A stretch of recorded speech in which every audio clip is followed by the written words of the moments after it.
प्रश्न हुआ कि जिन्होंने मन को भोगों में फंसा रखा है, मन पर विजय नहीं प्राप्त की, इंद्रियों को विषयों से विलग नहीं किया, शरीर में अहम बुद्धि रखते हैं, वो इस प्रबल माया से, प्रचंड माया से कैसे मुक्त हो सकते हैं? कोई उपाय है? जिनका मन वश में नहीं हुआ, जिनकी इंद्रियां भोगों में लगी, शरीराभिमानी हैं, हम सब इसी कोटि के हैं। देख लो ना, बातें चाहे जितनी बनाओ, शरीर को हम अपना स्वरूप मानते हैं, मन इंद्रियों के भोग को हम अपना सुख मानते हैं। कितना बड़ा अज्ञान है। इंद्रियां भोगों को भोग रही हैं, मन भोगों का संकल्प करवा रहा है, शरीर चेष्टाएं कर रहे, फंस आप रहे हो। आप कहीं भी नहीं है भोग में, पर फंस आप रहे हो। यही माया फंसाए है। आपको किसी भी भोग की आवश्यकता नहीं, आप चिदानंद सुख स्वरूप हैं। ये भुला देना ये माया कार्य है, और ये स्मृति आ जाना भक्ति का कार्य है, ज्ञान का कार्य है। गीता सुनने के बाद नष्टो मोहा स्मृति लब्धा, अपने स्वरूप की स्मृति आ गई, भगवत स्मृति जागृत हो गई। तो इनका कैसे माया से मोक्ष हो सकता है? जो शरीराभिमानी हैं, मन निग्रह नहीं किया, इंद्रियों के भोगों में जो रमण कर रहे, तो बोले पहले विचार करना चाहिए। विचार शब्द सबसे पहले आया है। अच्छा, ये विचार कहां से प्रकट होता है? ये विवेक से होता है। विवेक से विचार होता है। बुद्धि तो बेकार की बात है। यही तो हमें फंसाया है बुद्धि। यही तो निश्चय करती, इसमें नहीं उसमें सुख है, वहां उस पद में सुख है, उस संपत्ति में। यही तो बेईमानी कर रही बुद्धि। अब बुद्धि के ऊपर कोई बैठे तब समझ में आए, वो है विवेक। और ये विवेक केवल साधु संग से मिलता है। बिन सत्संग विवेक न होई, और सत्संग केवल भगवत कृपा से मिलता है। ये आपके प्रयास से नहीं, आपके भाग्य से नहीं है। बिन सत्संग विवेक न होई, और राम कृपा बिन सुलभ न सोई। सत्संग मिल गया, मानो हमारे ऊपर भगवान की विशेष कृपा हो गई। अब इस विशेष कृपा में विवेक जागृत होता है, फिर उससे विचार होता है। कहते विचार करके देखे कि ये जो स्त्री पुरुष का आकर्षण है, अनादिकाल से ये चला आ रहा है, प्रकृति का पुरुष के प्रति आकर्षण। ये संसारी मनुष्य इसी आकर्षण में सुख की भावना से दुख में बंधता चला जाता है। बहुत बड़ी विचित्र लीला भगवान की है। बहुत, इसीलिए चूंकि जो जिनका विवेक जागृत हो, देख के वो कांप जाते हैं। कितनी विचित्र लीला है। किसी एक जगह साधक रहते थे, भ्रमण के समय की बात है।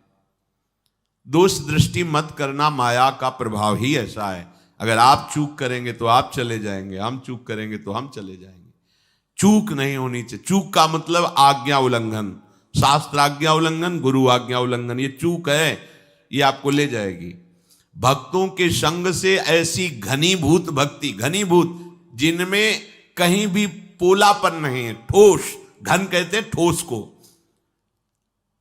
अगर घनीभूत भक्ति है तो भक्तों की कृपा से जागृत होती है। भक्तों की कृपा का स्वरूप उनके वचनों के अनुसार चलना। अगर घनीभूत भक्ति नहीं, उसमें पुलापन है, तो फिर गिरने के चांस हैं। एकांत जंगल में वो रहते थे,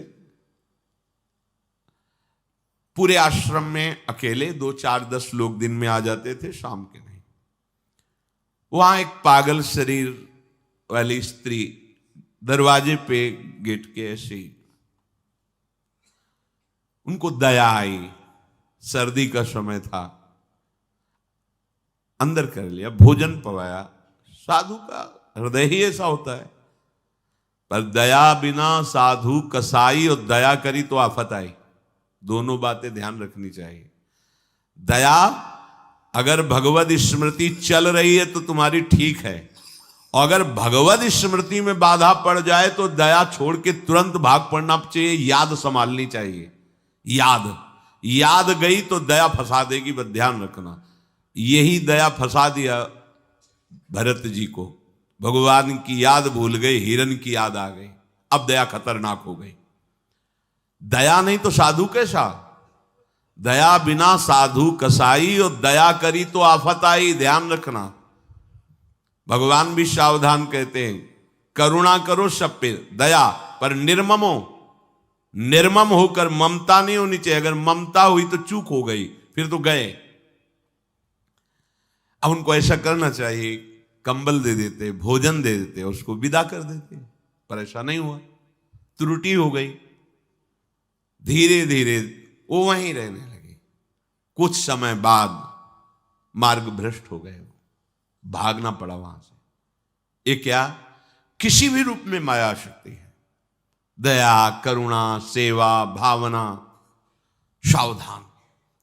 अगर विवेक है, विचार है, तो आज्ञा पर चलो, शास्त्र आज्ञा पर चलोगे, कहीं कोई बाल बांका नहीं। शास्त्र आज्ञा करता है, बलवान इंद्रिय ग्रामो विद्वानमपि कर्षति। इंद्रियां बड़ी बलवान हैं, बड़े बड़े ज्ञानियों को, विद्वानों को भी विषयों में फंसा देती हैं। इसलिए परस्पर प्रकृति पुरुष के आकर्षण से उपासक जो बचने के लिए चला है, उसे एकांत में कभी संभाषण या किसी भी तरह की एकांतिक वृत्ति परस्पर आकर्षण वाले शरीर के साथ स्वीकार नहीं करनी चाहिए, नहीं तो बंध जाएगा।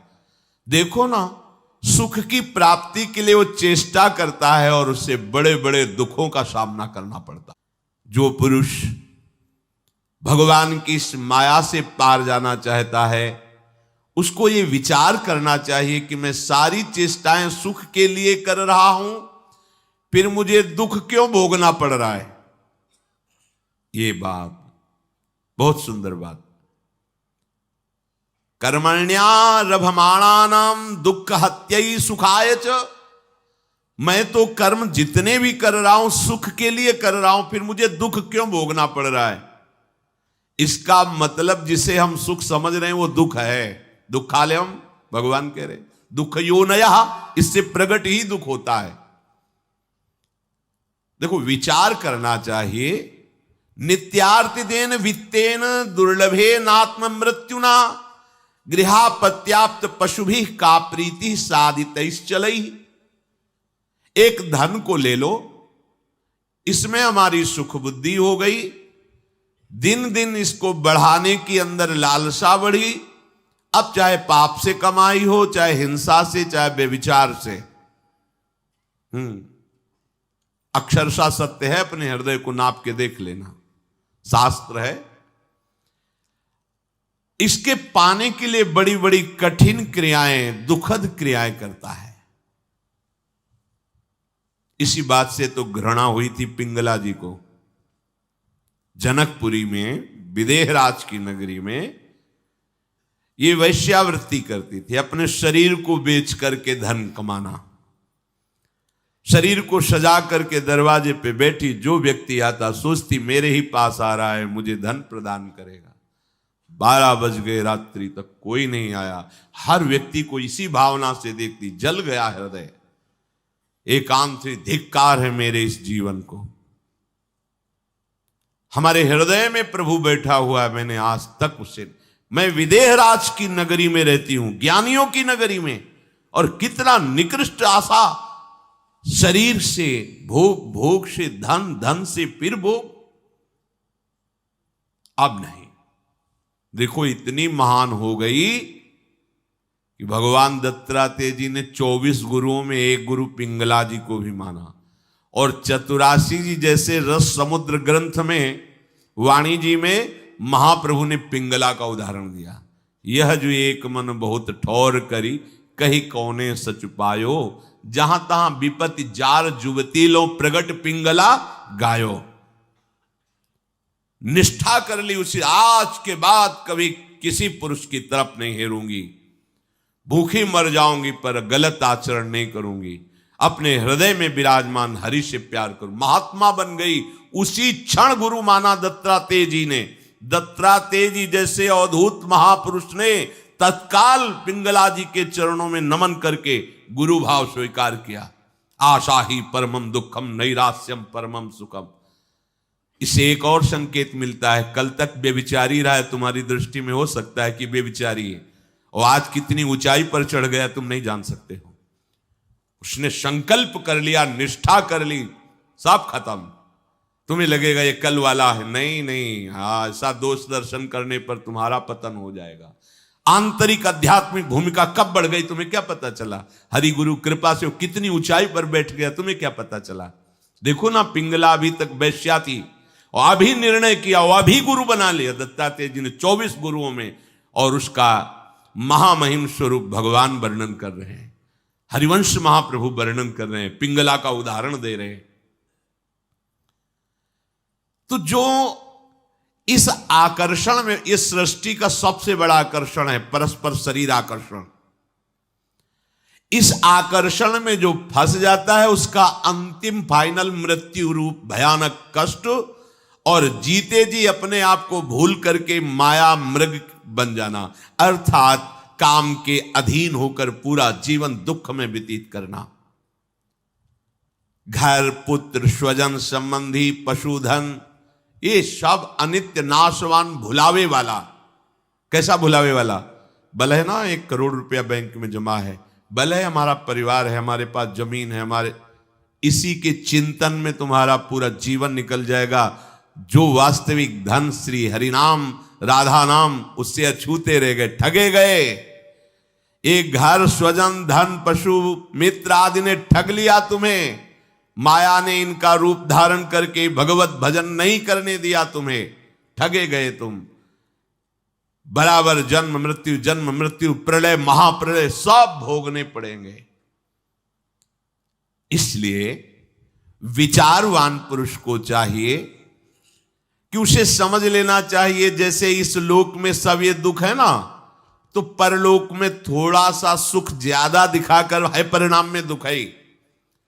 जैसे तुम यहां किसी की सुंदर स्त्री देख करके अपनी स्त्री पर दृष्टि डालना बंद करके उधर देखकर जल रहे हो कि अगर ऐसी पत्नी हमारी होती तो मैं कृतकृत्य हो जाता। ठीक ऐसे स्वर्ग में विमान पे बैठे हैं, अप्सरा पास है, नृत्य गान हो रहा, पास में उस विमान से 100 गुना अधिक, क्योंकि उसका पुण्य अधिक है, तेजस्वी विमान और अत्यंत सुंदर अप्सरा।